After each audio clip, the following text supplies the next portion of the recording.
करो आप। मैं कल के लेसन सिस्टम में अपलोड नहीं कर सका, थोड़ा सा मसरूफियत की वजह से। आज इंशाल्लाह रात तक जो है वो दोनों दिनों के लेसन जो है वो अपलोड हो जाए। तो ये फीट है, उसकी रिफ्लेक्शन मिरर में यहाँ आ रही होगी। जितना दूर आपका फीट मिरर से है उतना ही दूर उसकी इमेज भी बन रही होगी। इस तरह यहाँ पे जितना दूर आपके हेड का टॉप है मिरर से, उतने ही दूर आपका इमेज भी बन रही होगी उसके हेड मिरर के अंदर। अच्छा, एक चीज जो मैंने बताई थी कि बेटा ये जो डायग्राम होती है, ये जो लाइंस मैं ड्रॉ कर रहा हूँ यहाँ पे, तो ये लाइनें महज इसलिए हैं कि मैं एक सिर्फ अंदाजा लगाना चाह रहा हूँ कि भाई ये कितना दूर होना चाहिए, इसलिए मैं इनको डॉटेड ड्रॉ कर रहा हूँ। ठीक है, ये सिर्फ मेरे अंदाजे के लिए हैं, मुझे पता होना चाहिए कि भाई कितना दूर आपका ऑब्जेक्ट जो है वो यहाँ पे रखा है।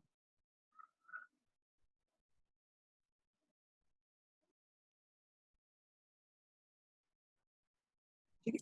अच्छा, अब अगली चीज जो हम बनाते थे वो ये था कि भाई सबसे पहले क्या करते थे, हम इमेज से लेके आई तक की एक रे डायग्राम ड्रॉ करते थे। प्रोसीजर तो यही होता था, इमेज से लेके आई तक की रे डायग्राम ड्रॉ कर दीजिए।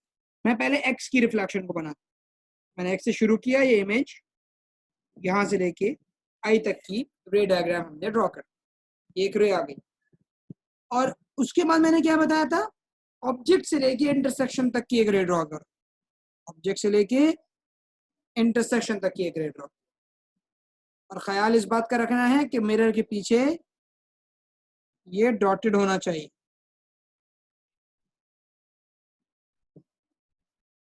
क्योंकि मिरर के पीछे लाइट कभी भी नहीं जाती। तो जो असल में मूवमेंट हुई होती है वो क्या हुई होती है, असल में तो लाइट रे ऑब्जेक्ट से निकली होती है, सही है, और ह्यूमन की आई में एंटर हुई होती है। असल लाइट रे ऐसे जा रही होती है, एक्स से निकली, मिरर पे रिफ्लेक्ट हुई और आई में एंटर हुई। इसमें एंगल ऑफ इंसिडेंस और एंगल ऑफ रिफ्लेक्शन बराबर होता है आपके पास। इसी तरह से अगर मैं y की रे डायग्राम बनाऊं तो सबसे पहले क्या करूंगा भाई, y से लेके, ओहो,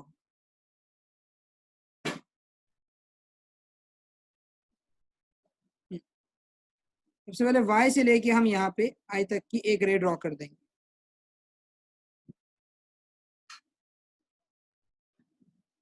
ये हमने यहाँ पे y डैश से लेके, इमेज से लेके i तक की रे ड्रॉ कर दी। फिर दूसरा हम क्या करते थे भाई, ऑब्जेक्ट से लेके इंटरसेक्शन तक की रे ड्रॉ कर, ये आ गया ऑब्जेक्ट से लेके इंटरसेक्शन। फिर वही चीज कि भाई मिरर के बैक साइड पे ये होनी चाहिए डॉटेड, डॉटेड बना दिया हमने।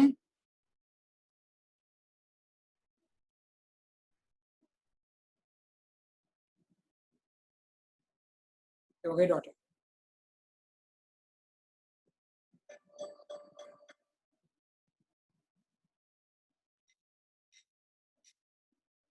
तो जो लाइट है आपके पास वो यहाँ से इमर्ज हुई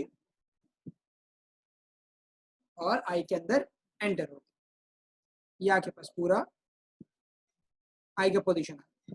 अब आप अगर एक बात गौर करें तो देखिए, जो हेड से निकलने वाली लाइट है वो आई में एंटर होने के लिए यहाँ स्ट्राइक कर रही है, सही, और जो फीट से निकलने वाली लाइट है वो आई में एंटर होने के लिए यहाँ से स्ट्राइक कर रही है। इसके अलावा अगर कहीं लाइट रे स्ट्राइक कर रही होगी तो वो आई में एंटर नहीं हो पा रही होगी, क्योंकि उसका एंगल कुछ और होगा ना, तो रिफ्लेक्ट होने के बाद उसका जो एंगल बनेगा वो आई तक नहीं पहुंच रहा होगा, वो लाइट कहीं आगे पीछे जा रही है। इस वक्त अगर कोई मुझसे पूछे कि जनाब मिनिमम आपके पास मिरर कितना होना चाहिए कि आप उसको ऑब्जर्व कर सकें अपनी पूरे ऑब्जेक्ट को, ये बंदा जो यहाँ खड़ा हुआ है, इस पोजीशन पे खड़ा हुआ है, अपने आप को पूरी तरह ऑब्जर्व कर सके, मिनिमम मिरर कितना होना चाहिए, तो मैं बोलूंगा जनाब यहाँ से लेके यहाँ तक, ये आपके पास मिनिमम मिरर की लेंथ होनी चाहिए। अगर इससे कम मिरर की लेंथ हुई, this is the minimum H. अगर इससे छोटा मिरर हुआ तो बंदा अपने आप को नहीं देख सके, he won't be able to observe himself। अगर उसे तब भी ऑब्जर्वेशन करनी है तो उसे और मजीद पीछे हटना पड़ेगा, he move back। जैसे होता है ना कि अगर आप आईने के बहुत नजदीक खड़े हो जाएं तब अपने आप को ऑब्जर्व नहीं कर पा रहे होते, आप क्या करते हैं, पीछे हटना शुरू होते हैं ताकि आप अपने आप को कंप्लीटली ऑब्जर्व कर सकें। आप अगर बंदा अपने आप को कंप्लीटली ऑब्जर्व करना चाहता है तो उसे पीछे की तरफ हटना पड़ेगा, तब जाके अपने आप को ऑब्जर्व कर सके।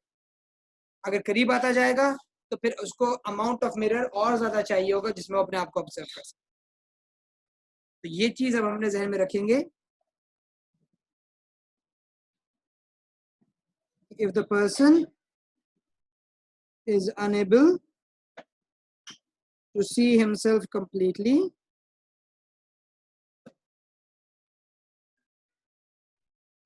if the person is unable to see himself completely, he must move away from mirror.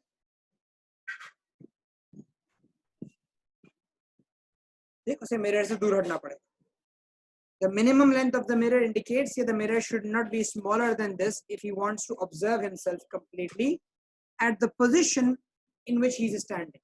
जहाँ वो खड़ा हुआ है, जहाँ वो खड़ा हुआ है, अगर वहां पे खड़े होकर वो अपने आप को पूरा ऑब्जर्व करना चाहता है तो इतनी मिनिमम लेंथ मिरर की होनी चाहिए। ये बात मैं यहाँ पे लिख देता हूँ पीछे की तरफ कि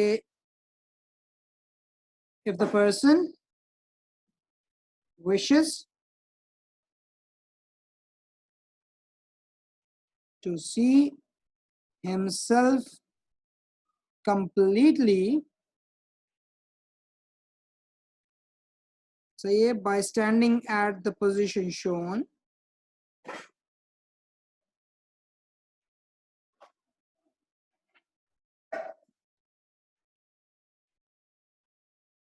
he must have the mirror of length longer than or equal to h minimum. जो मिरर होना चाहिए वह तो h minimum के बराबर हो या उससे ज्यादा, तब तो वो नजर आ पाएगा, अपने आप को पूरा देख सकता। अदरवाइज नहीं देख सकेगा, उसे पीछे हटना पड़ेगा अपने आप को कंप्लीटली ऑब्जर्व कर। इसी तरह से यहाँ पे भी एक केस है कि position of object to produce an image, object को कहाँ होना चाहिए इमेज प्रोड्यूस करने के। अब देखो ये एक छोटा सा सवाल है कि एक बॉय और एक गर्ल खड़े हुए हैं और यहाँ पे एक मिरर मौजूद, बॉय के सामने एक मिरर मौजूद।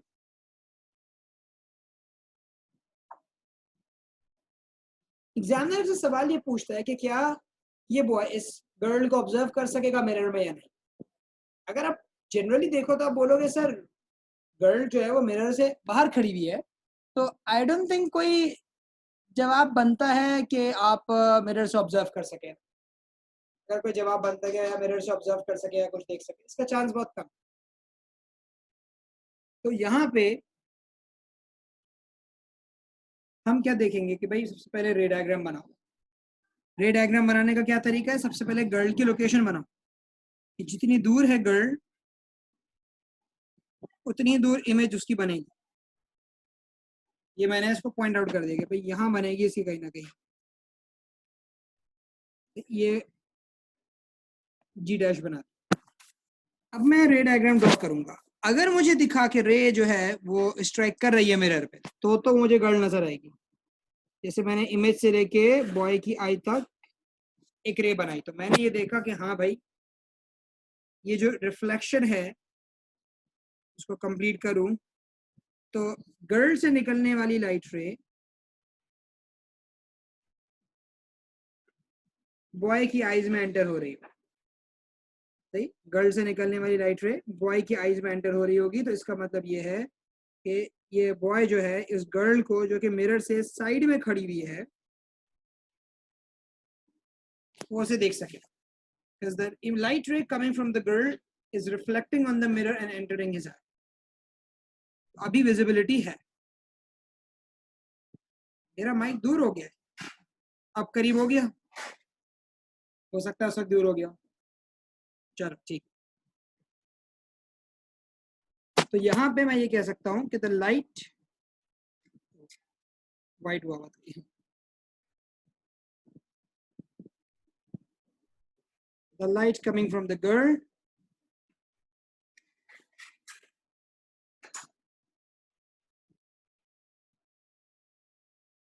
reflects from mirror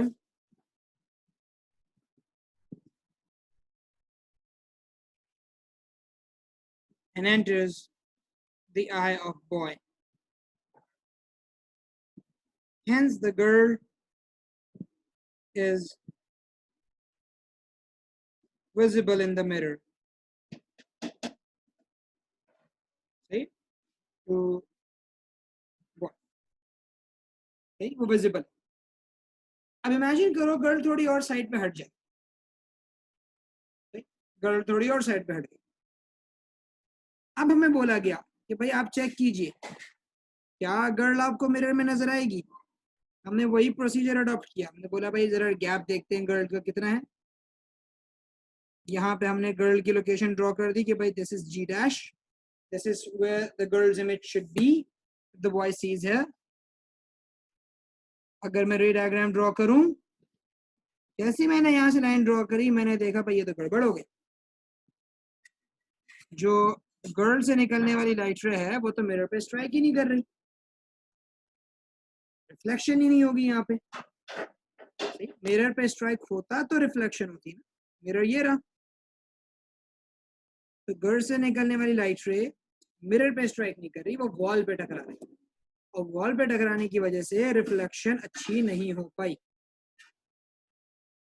वॉल पे स्ट्राइक करने की वजह से आपको पता है कहाँ रिफ्लेक्ट हो पाता है, वॉल डल होती है, तो भाई रिफ्लेक्शन नहीं हो पाई. गर्ल से लाइट रे तो आ रही है लेकिन देयर इज नो रिफ्लेक्शन. तो यहाँ पे आप इस बात को समझाओगे कि in this case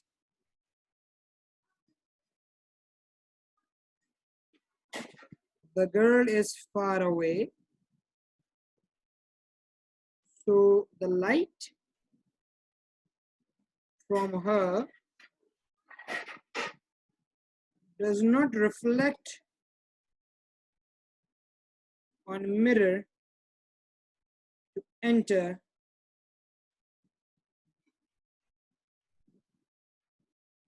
the boy's eye.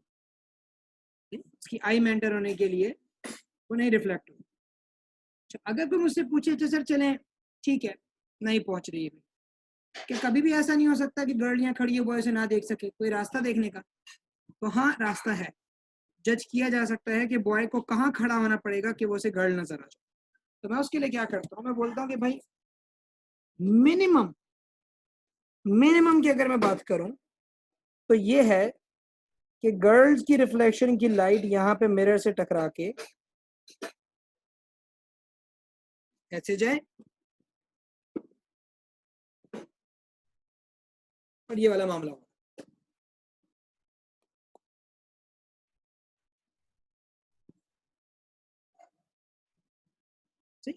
यानी ये बात कि भाई जनाब गर्ल से तो बहुत सारी लाइट रेज निकल रही होंगी ना, एक थोड़ी लाइट रे निकलेगी. गर्ल के पास तो बहुत सारी लाइट रेज आ रही होंगी.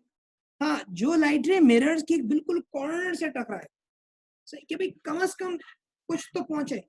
तो मिरर के एज से, जो पहले एज से लाइट रे टकरा रही है, वो रिफ्लेक्ट होके इस तरह जा रही है कि बॉय को यहाँ खड़ा होना पड़ेगा.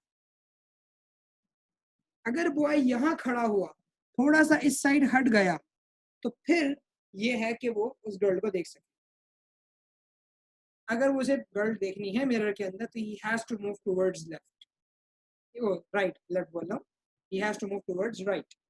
तो if he displaces himself towards right, तो फिर ये है कि गर्ल से निकलने वाली ये रेड वाली लाइट रे मिरर से टकरा के उसकी आई में पहुंच जाए. ये लाइट अभी भी आ रही है, रिफ्लेक्ट हो रही है मिरर से, लेकिन बॉय उस जगह पे नहीं खड़ा हुआ कि उसकी आईज में लाइट पहुंच जाए. इसलिए बॉय को वो गर्ल नजर नहीं है, मिरर के अंदर नजर नहीं. अगर वो राइट साइड पे थोड़ा डिस्प्लेस हो जाए तो जो रेड वाली लाइट है वो टकरा के उसकी आई में पहुंच जाए और वो उस गर्ल को देख सके. मैं ये वाली बात यहाँ लिख देता हूँ कि भाई if the boy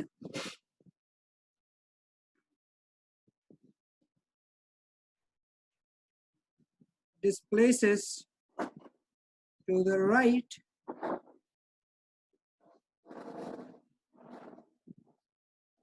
the light ray coming from the girl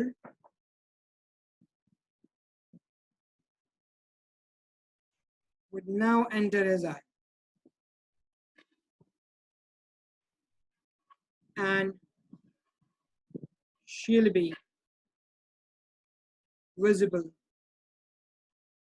to him. सही, अब वो से देख सकते, अब लाइट रिफ्लेक्ट होके आई में पड़ रही है। बात समझ में आई? डायग्राम को देखो, इसमें कोई कंफ्यूजन है तो प्लीज पूछ लो, अभी बेझिझक पूछ लो।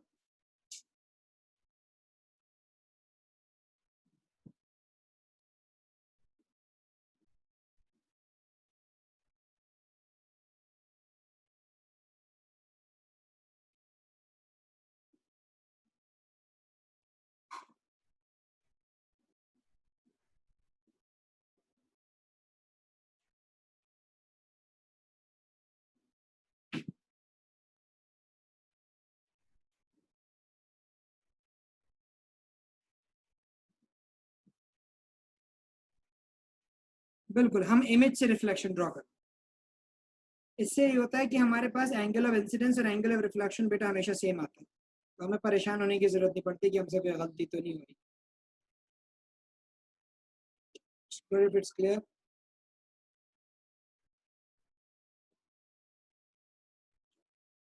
अब आ जाते हैं रेगुलर इरेगुलर रिफ्लेक्शन के अंदर। ये थोड़ी सी चीज है। रेगुलर रिफ्लेक्शन में ये होता है कि आपका जैसा लाइट रेज ऑब्जेक्ट से आ रही हैं, आपको नजर आ रहा है यहाँ, तो वो स्ट्राइक करके रिफ्लेक्ट होके जाती हैं, बिल्कुल एक साथ पैरेलल लाइट रेज आती हैं, पैरेलल रिफ्लेक्ट होके जाती हैं। तो रेगुलर रिफ्लेक्शन में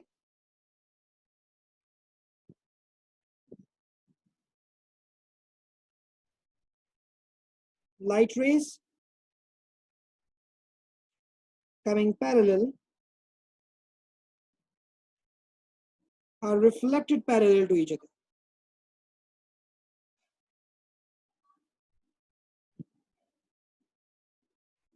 जो पैरेलल आ रही हैं वो रिफ्लेक्ट होकर भी पैरेलल जाती है, हमें उसमें जो इमेज नजर आती है वो क्लियर इमेज नजर आती है, ग्रुप्ड इमेज नहीं होती।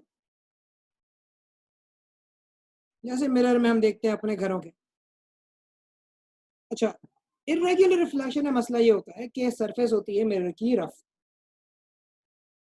अब जब सरफेस मिरर की रफ होती है तो लाइट रेज आती तो पैरेलल है, लेकिन रिफ्लेक्ट होकर पैरेलल नहीं जा पाती। इसकी वजह यह है कि दोनों लाइट रेज, जितनी भी लाइट रेज हैं, उन सबका नॉर्मल अलग अलग बनता है। जैसे कि यहाँ पे नजर आ रहा है, जो पहली वाली लाइट रे है, लाइट रे नंबर 1, उसका नॉर्मल तो बिल्कुल वर्टिकल बना क्योंकि वो ऐसी पोजीशन पे आके स्ट्राइक कर रही थी।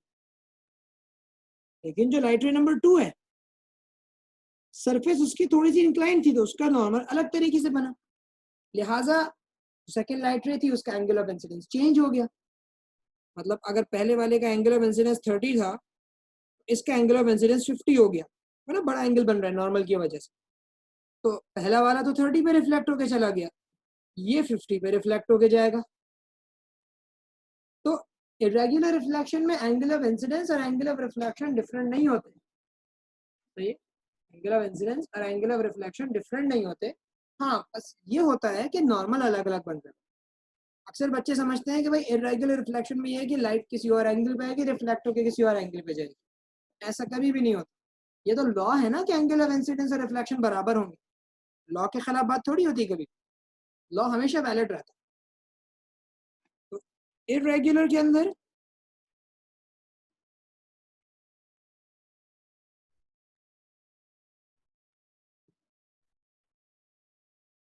light rays coming parallel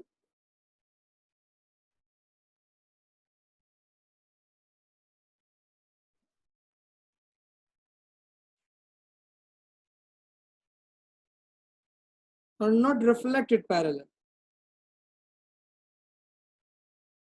Okay, this is due to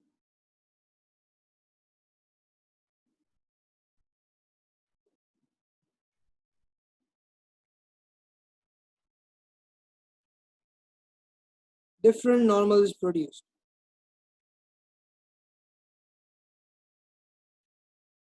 normals अलग अलग बनते हैं ना, इस वजह से ये मसला, हर एक का नॉर्मल अलग है। तो यहाँ पे एक प्रूफ्ड इमेज बन रही होती है। मैं आपको जरा रेगुलर और इरेगुलर रिफ्लेक्शन दिखा भी देता हूँ।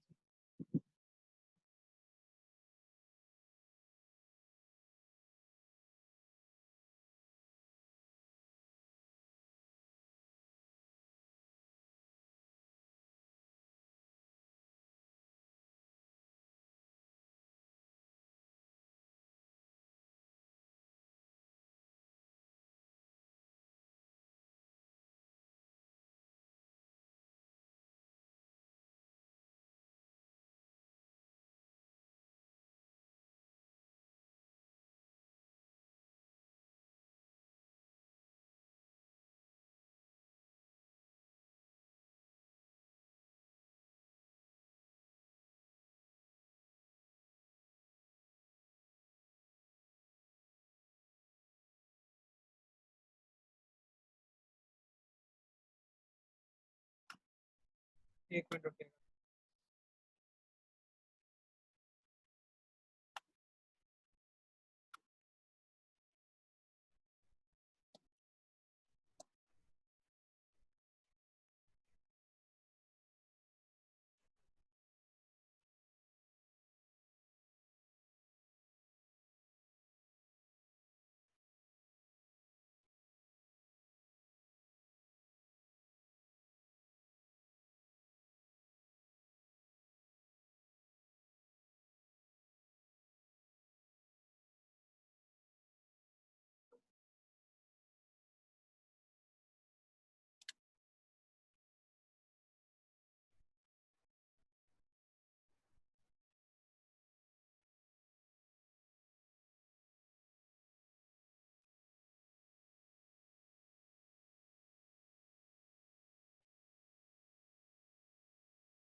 ये देख सकते हो आप यहाँ पे जरा किस तरह से आपके पास जो इमेज बन रही है इरेगुलर रिफ्लेक्शन की वजह से क्रूक्ड बन रही है। ठीक है? ये चीज़ ऐसी नहीं होगी लाने से बात है इतनी बुरी हालत के अंदर, लेकिन क्योंकि मिरर्स अलग अलग एंगल्स में है, तो हर एक ने एक अलग किस्म से आपकी इमेज बना दी और आपके पास एक क्रूक्ड इमेज।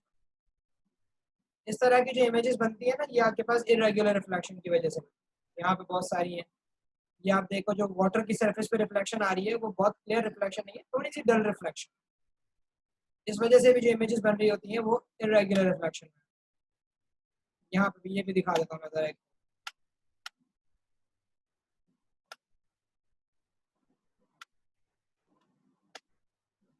ये देख लो, अगर बिल्कुल आपकी रेगुलर रिफ्लेक्शन होती तो इमेज बिल्कुल स्ट्रेट बिल्कुल परफेक्ट बनती जैसे दिखाया। और डिफ्यूज रिफ्लेक्शन की वजह से इमेज जो है वो हेजी सी बन रही है। तो इन वजूहत पे यानी इस तरीके के बेसिस के ऊपर आप जो है वो क्लेम करते हो कि ये रेगुलर रिफ्लेक्शन है या इरेगुलर।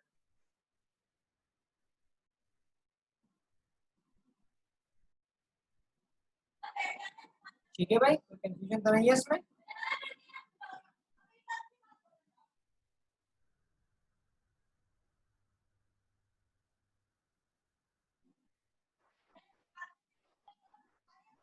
चलो ठीक है, बस आगे बढ़ते हैं हम जरा यहाँ से वापस आते हैं अपने।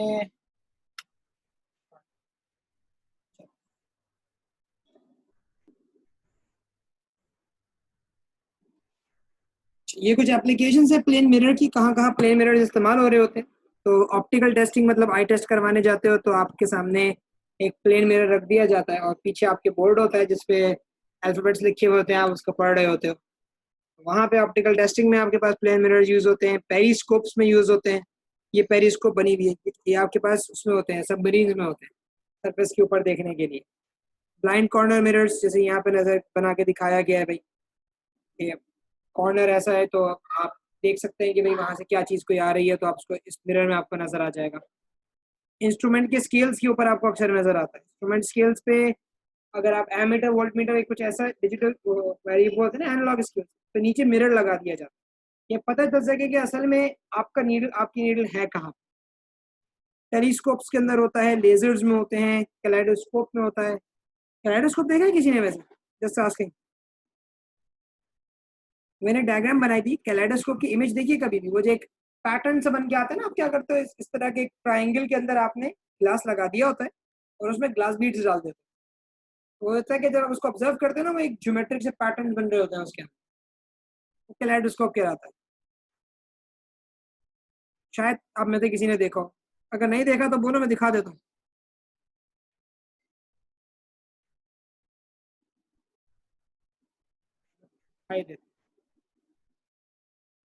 कैलेडोस्कोप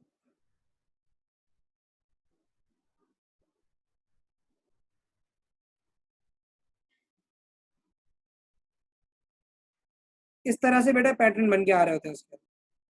ये होते हैं आपके कैलेडोस्कोप, इस तरह की चीजें होती हैं कि आपके पास सरफेस होती है, मतलब एक सर्किल होता है, उसमें ट्राइंगल्स के तौर पे आप तीन उसको ज्वाइन कर देते हो मिरर्स को, और उसमें कलरफुल चीजें यानी बॉल्स वगैरह इस तरह की चीजें डाल देते हो तो वो इस तरह के ज्योमेट्रिक पैटर्न्स बन के नजर आते हैं उसके अंदर।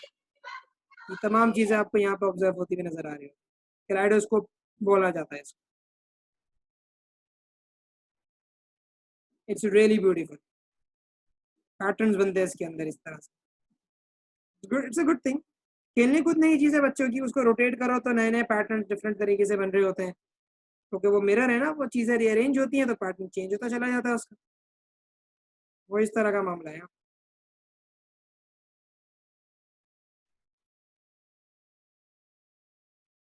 खैर, तो इससे आगे बढ़ते जरा अभी हम चलें। अब यहाँ पे हमने रिफ्लेक्शन ऑफ लाइट तक बात कर ली। अब हम अपना कॉन्सेप्ट शुरू करेंगे रिफ्रैक्शन ऑफ लाइट। ठीक, हमने वाटर वेव्स के अंदर रिफ्रैक्शन पढ़ा था, और वाटर वेव्स में रिफ्रैक्शन को पढ़ते हुए हमने ये कहा था कि लाइट, जब लाइट बोल रहा है, जब वाटर वेव्स एक डेप्थ से दूसरी डेप्थ में जाते हैं तो उनकी स्पीड में फर्क पड़ता है, और अगर ये डेप्थ का चेंज किसी एंगल पे हो जाए तो वेव्स स्लो डाउन या स्पीड अप तो होते ही होते हैं, लेकिन साथ साथ उनकी डायरेक्शन भी चेंज हो जाती है। हमने डायग्राम्स बनाई थी बहुत सारी, उसके अगर हम देखें उन डायग्राम्स को एक नज़र, आपको शायद कुछ याद आ जाए कि ये इस तरह से हमारी वाटर वेव्स जो है वो बेंड हो रही थी, तो आगे की तरफ बेंड हो रही थी, सही है, या फिर पीछे की तरफ बेंड हो रही थी। हमारे पास वाटर वेव्स के बेंडिंग का मैकेनिज्म हमें नजर आ रहा था। तो ये जो बेंडिंग थी वाटर वेव्स की स्पीड के चेंज होने की वजह से, इसको हमने कहा था कि ये फ्रैक्शन है, this is refraction of water. लेकिन हमने डिफाइंड रिफ्रैक्शन को क्या था, it is the change in speed of the water when they travel from one depth to another. अब यहाँ है मामला लाइट का बेटा, लाइट में डेप्थ से कोई ताल्लुक नहीं है, सही है, लाइट का ताल्लुक मीडियम की ऑप्टिकल डेंसिटी से होता है। वो मीडियम जो है वो लाइट को कितनी रेजिस्टेंस देता है फ्लो करने में, क्योंकि लाइट का अगर मैं असल इसमें बताऊं ना, लाइट के छोटे छोटे पार्टिकल्स होते हैं जिनको बोला जाता है फोटॉन, सही, लाइट के छोटे छोटे पार्टिकल्स होते हैं जिनको बोला जाता है फोटॉन। इनका मास वास नहीं होता एक तरह से, लेकिन they behave as if they are certain small particles, छोटी छोटी बॉल्स, एनर्जी के पैकेट्स की तरह काम करते हैं। तो when they travel from one medium to another, जैसे एयर से ग्लास में आ गए या वाटर में चले गए, सही है, तो जो ऑप्टिकल मीडियम्स होते हैं, या प्लास्टिक में चले गए, ट्रांसपेरेंट प्लास्टिक हो गए, इस तरह के मीडियम में जब ये लाइट एंटर होती है ना, तो इनके पैकेट्स को एक हिंड्रेंस मिलती है, जिसकी वजह से इनकी स्पीड में फर्क आता है। तो उस मीडियम के बारे में हम एक चीज कहते हैं कि भाई उसकी डेंसिटी है, नॉर्मल डेंसिटी, उसकी ऑप्टिकल डेंसिटी, मतलब उसकी लाइट के लिहाज से क्या डेंसिटी, लाइट पे वो क्या इफेक्ट डालेगी। तो जिस मीडियम की ऑप्टिकल डेंसिटी ज्यादा होती है वो लाइट के फ्लो में ज्यादा हिंड्रेंस क्रिएट करती है और लाइट उसमें जाके स्लो हो जाती है, लेकिन जिसकी ऑप्टिकल डेंसिटी कम होती है लाइट उसमें जाके स्पीड अप हो जाती है। लेकिन एक बात याद रखना भाई, मैक्सिमम स्पीड से ऊपर नहीं जाती। लाइट की एक मैक्सिमम स्पीड होती है 3.0 एक्सपोनेंट 8 मीटर्स पर सेकेंड। लाइट की स्पीड इससे कभी भी एक्सीड नहीं करेगी, चाहे कुछ भी हो जाए। या आइंस्टाइन साहब अपनी थियरी ऑफ रिलेटिविटी में कह के चलेगा, speed of light is absolute, time तक वेरिएबल है, टाइम भी कम हो सकता है, ज्यादा हो सकता है, हर बंदे के लिए डिफरेंट हो सकता है, टाइम को स्लो कर सकते हो, टाइम को फास्ट कर सकते हो, लेकिन speed of light maximum 3 exponent 8 है, इससे ऊपर जाने का सवाल ही पैदा नहीं होता लाइट की स्पीड। तो इसीलिए जब लाइट किसी मीडियम में जाती है तो स्लो भी होती है और फास्ट भी होती है, लेकिन मैक्सिमम 3 एक्सपोनेंट 8 है, इससे ज्यादा फास्ट लाइट नहीं हो सकती कहीं। अगर मैं रिफ्रैक्शन के बारे में डिस्क्रिप्शन दूं तो मैं रिफ्रैक्शन के बारे में कहता हूं कि it is the change in speed of light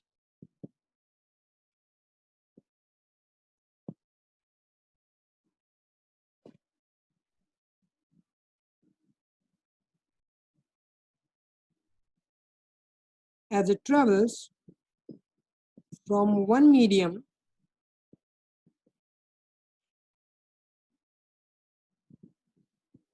to another,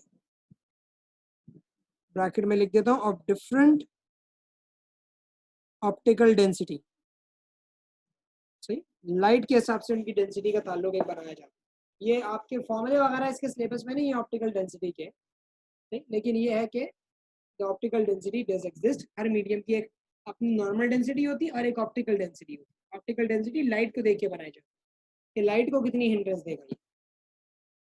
refraction of light को एक और तरीके से भी डिफाइन कर सकते हैं, also be described as the bending of light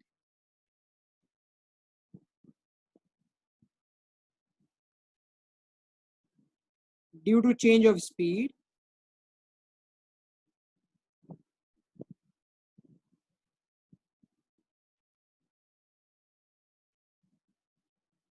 as it travels from one medium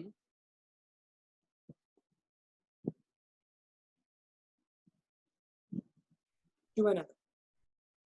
जब वो एक मीडियम से दूसरे मीडियम में जाती है लाइट, तो उसकी बेंडिंग, लाइट की स्पीड में चेंज आने की वजह से जो लाइट बेंड करती है, उसको भी आप क्या लोगे, रिफ्रैक्शन ऑफ लाइट, रिफ्रैक्ट हो गई लाइट, बेंड हो गई, जनरली बोला ये जाता है। लेकिन असल जो फाउंडेशन है ना बेटा, वो स्पीड का चेंज होता है। The major thing that happens during diffraction is the change of speed.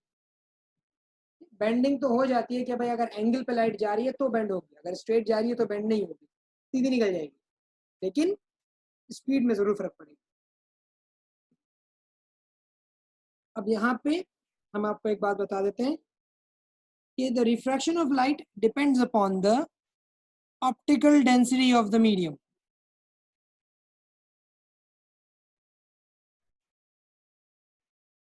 Light की रिफ्रैक्शन मीडियम की ऑप्टिकल डेंसिटी पे डिपेंड करती है। The refraction of light depends upon the optical density of the medium. When light enters a denser medium, मतलब एक ऐसे medium में जाए जहाँ ऑप्टिकल डेंसिटी ज्यादा है, ग्लास की बहुत ज्यादा होती है, सही है।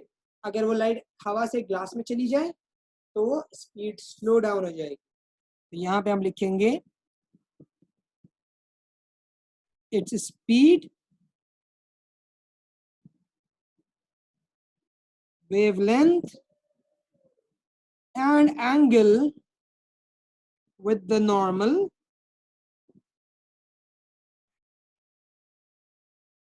decreases। तमाम चीजें कम हो गई, स्पीड भी गिर गई, वेवलेंथ भी गिर गई, और एंगल भी कम हो गया। डेंसिटी ज्यादा थी, उसकी स्पीड जैसी ड्रॉप हुई, वेवलेंथ भी ड्रॉप हो गई, और स्लो होने की वजह से वो नॉर्मल की तरफ आ गई। मिसाल मैं यहाँ पे दे देता हूँ। इमेजिन कीजिए कि ये हमारे पास एक नॉर्मल बना हुआ है यहाँ पे। This line is the normal to the surface.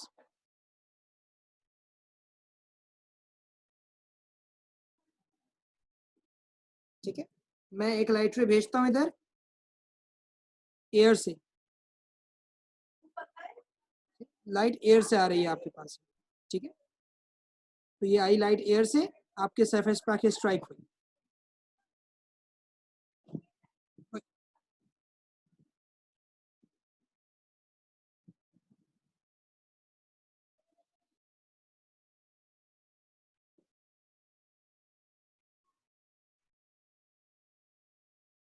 ये इसका इनिशियल एंगल था।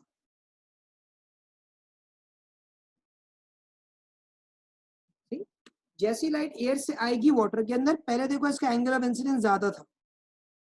जैसे ही वाटर के अंदर जाएगी, वाटर की डेंसिटी ज्यादा है, it's optically more dense then air, तो उसकी स्पीड, उसकी वेवलेंथ, सही है, और बाकी तमाम जितने आपके पास उसके कह लो के एंगल है, सब कम हो जाए, वो बेंड होके अंदर की तरफ जाना शुरू कर,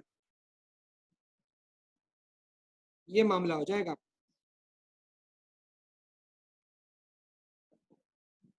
ये इसका एंगल ऑफ इंसिडेंस, ये इसका angle of refraction. When it enters a more dense medium, water is more dense,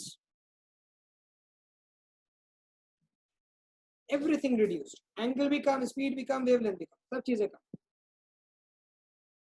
and जब वाइस वर्सा होता है, वाइस वर्सा मतलब when it enters a less dense medium, अब स्पीड को आराम मिलता है, भाई लेस डेंस है, खुली खुली जगह है, भागती है लाइट, इट्स स्पीड,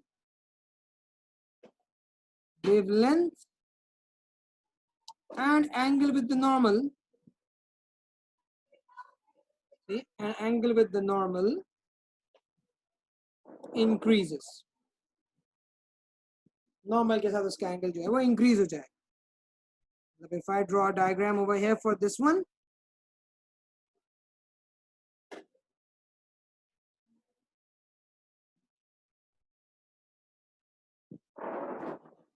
ये हमने बना दिए इसमें आपके नॉर्मल, ठीक है। ये लाइट आई थी वाटर से, एंगल कम था पहले के मुकाबले में, इसका ये एंगल है।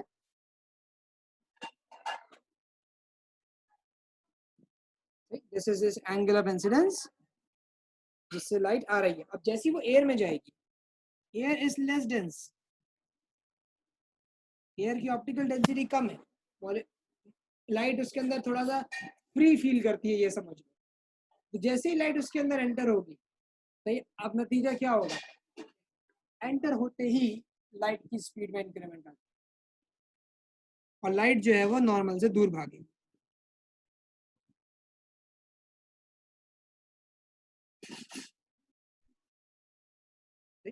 Light will move away from the normal. जो उसका एंगल है वो बढ़ जाएगा आपके पास, वेवलेंथ, वेव स्पीड, एंगल, ये सब इंक्रीज हो जाए। तो उसको अपने जहन में इसी तरह बिठाने की कोशिश करना कि जहां डेंसिटी ज्यादा होती है, समझ लो मॉलिक्यूल को, लाइट को मूव करने वहां मुश्किल होती है। उससे क्या होता है कि लाइट स्लो हो जाती है, उसका एंगल वेंगल सब कम हो जाता है। और जैसी लाइट एक लेस डेंस मीडियम में जाती है, वहां वो आजाद फील करती है, खुले में भागती है, एकदम से स्पीड, वेवलेंथ, एंगल सब इंक्रीज हो जाता है।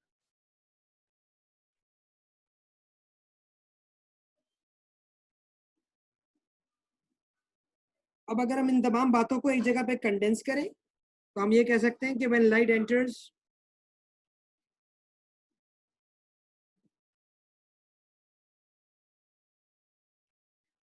more dense medium,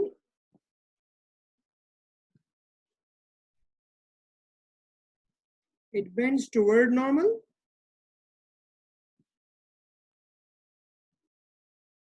and when light enters less dense medium,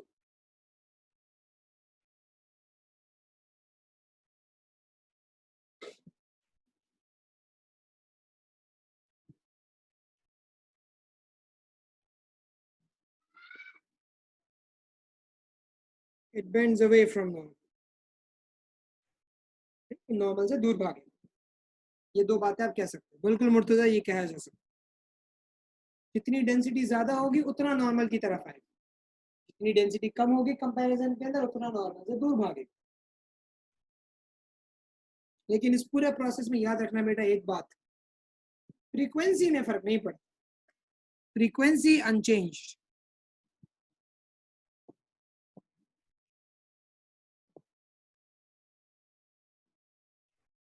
तो ये फ्रीक्वेंसी अनचेंज्ड है। तो मैंने शुरू में भी बताया था कि फ्रीक्वेंसी का ताल्लुक वेव की सोर्स से होता है। जो लैंप, जो लेजर इस लाइट को प्रोड्यूस कर रही है, वहां पे डिसाइड होती है फ्रीक्वेंसी क्या, बीच में डिसाइड नहीं होती, मीडियम के अंदर डिसाइड नहीं होती फ्रीक्वेंसी। फ्रीक्वेंसी डिसाइड होती है सोर्स, किस फ्रीक्वेंसी की लाइट प्रोड्यूस करनी है वो सोर्स डिसाइड करेगी। एक दफा लाइट बन गई, फ्रीक्वेंसी नहीं चेंज हो सकती। हाँ, वेवलेंथ, वेव स्पीड में कमी पेशी हो सकती है, फ्रीक्वेंसी पत्थर पे लकीर हो जाती है, कुछ कर लो उसमें तब्दीली नहीं आई, कोई भी केस उठा लो उसमें तब्दीली नहीं आई।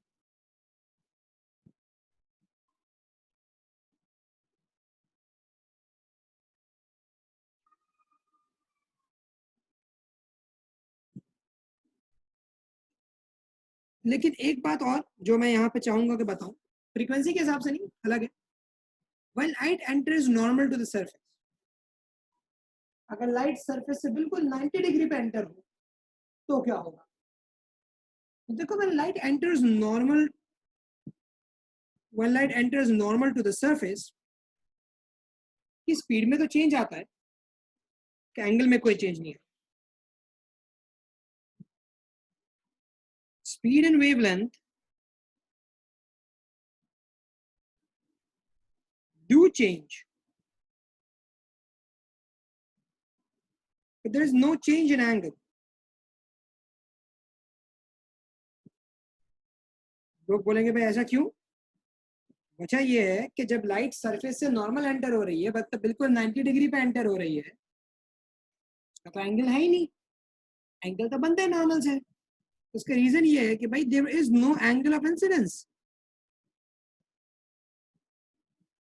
there is no angle when light enters.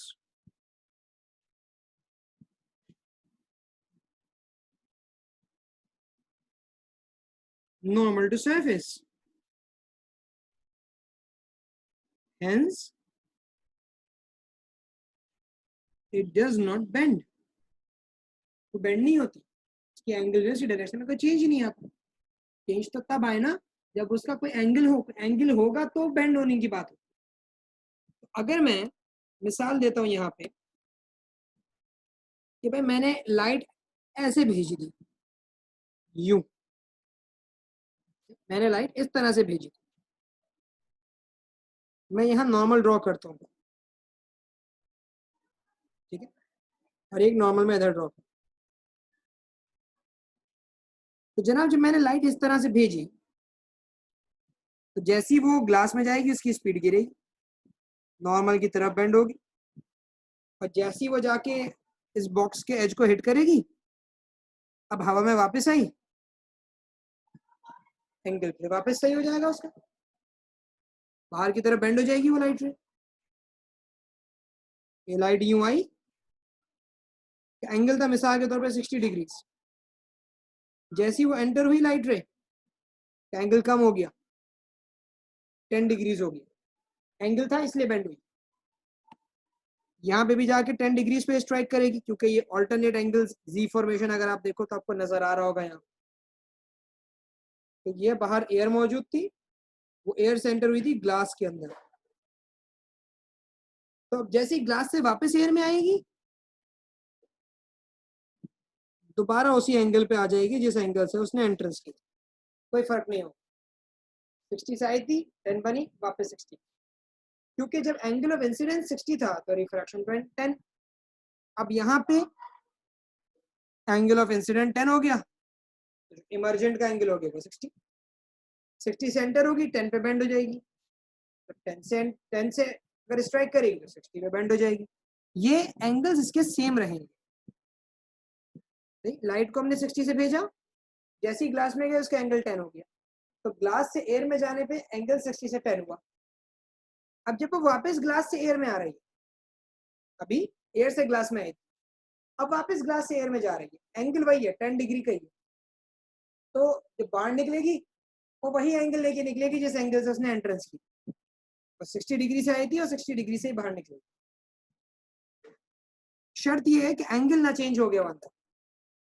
अंदर 10 डिग्री था, जब वो एंटर हुई तो इस साइड पे भी टकराते हुए ऊपर वाली सरफेस पे टकराते हुए भी एंगल उसका 10 डिग्री है, तो दोनों साइड में एंगल बराबर है. इसलिए पहले भी अगर बाहर 60 था तो अभी भी बाहर एंगल 60 ही हो. ये दोनों लाइट रेज एक दूसरे के पैरेलल होंगे. ये आने वाली जो लाइट रे उसको आप बोलते हो इंसिडेंट रे. ये जो रिफ्लेक्ट, ये जो बेंड हुई इसको बोलते हो रिफ्रैक्टेड रे, और जो बाहर निकली इसको बोलते हो इमर्जेंट रे. इमर्ज हुई है ना, बाहर की तरफ इमर्ज होती भी गई, इसको आप बोलते हैं इमर्जेंट रे. ये लाइट इमर्ज होती भी गई. लेकिन अगर मैं लाइट बिल्कुल नॉर्मल भेजता, बिल्कुल सीधी भेजता मैं सरफेस से 90 डिग्री पे, तो ये ऐसे निकल जाता, कोई बेंडिंग नहीं, कहीं कोई डिविएशन नहीं, कहीं कोई डिफ्लेक्शन नहीं.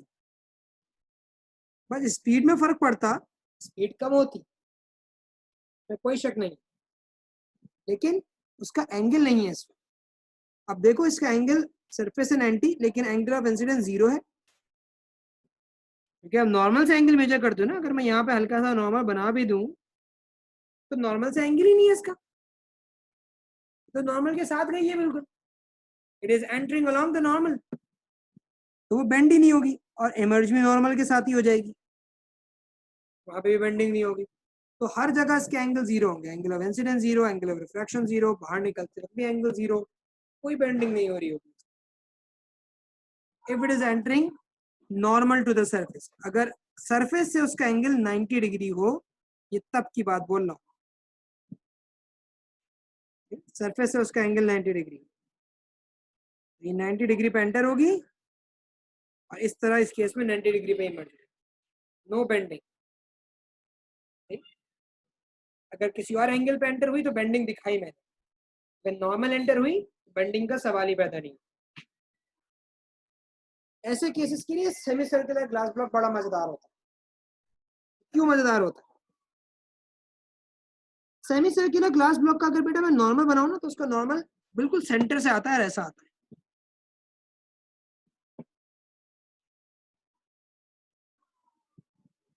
ये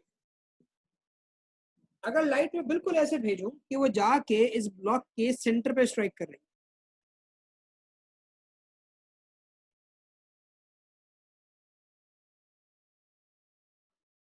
तो जब ये लाइट ग्लास के अंदर एंटर हुई ना इस ग्लास ब्लॉक में, तो देखो मैंने इसकी बेंडिंग नहीं दिखाई, क्योंकि ये सरफेस से 90 डिग्री थी, इसका नॉर्मल से कोई एंगल नहीं बन रहा था, ये बिल्कुल 90 डिग्री टू द सरफेस और नॉर्मल के साथ एंटर हुई, entering along with the normal,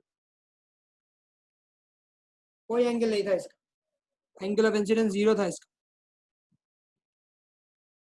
इस वजह से बेंडिंग नहीं हुई। लेकिन यहां पे अगर देखा जाए, तो यहां मामला मुख्तलिफ है जनाब।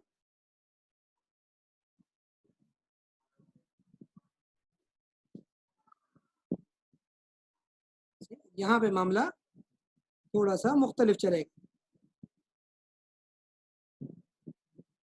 ये डॉटेड लाइन मैंने नॉर्मल को बनाने के लिए शो की है, इसको बल्कि मैं थोड़ा सही करूँ, ये बहुत पतली बन गई।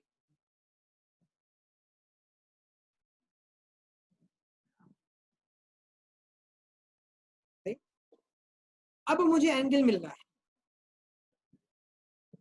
है, अब मेरे पास यहाँ पे एंगल है, एक एंगल ऑफ इंसिडेंस मुझे दिख रही है।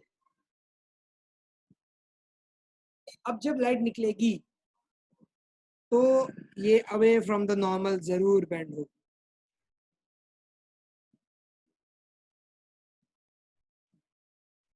अब ये वाला मामला आपको मिलेगा, light would bend away from the normal,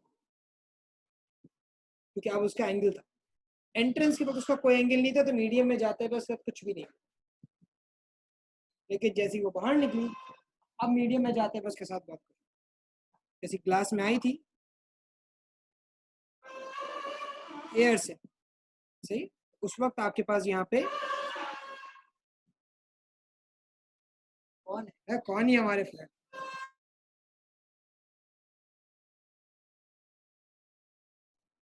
उनका 14 अगस्त मुझे लग रहा है मेरे फ्लैट में किसी को एकदम से ये भी याद आ गया, जोश में आ गया है। बहरहाल, तो यहाँ पे when the light emerges out, it will definitely have a different angle।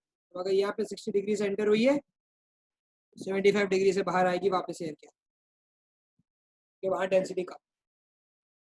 There is no bending on the entrance because light was traveling normal to the surface, but there is bending when the light was traveling out of the glass। यहाँ से बाहर निकलते हुए आपके पास bending वाज़ेह तौर पे। ये बात समझ में आई मेरी? इतनी सारी जो मैंने बातें की हैं, कुछ हजम हुआ? कई सवालात, कोई मसले मसाले मेरे बच्चे पूछ लेना, बिल्कुल पूछ लिया करो, जब भी कभी कोई कंफ्यूजन हो फौरन पूछा करो, कोई बात जो ऐसी समझ ना आई हो अब तक जो मैंने बोली हो, कहीं पे कोई टॉपिक ऐसा हो कि सर ये भी आपने बात कही थी, ये सर के ऊपर से चली गई।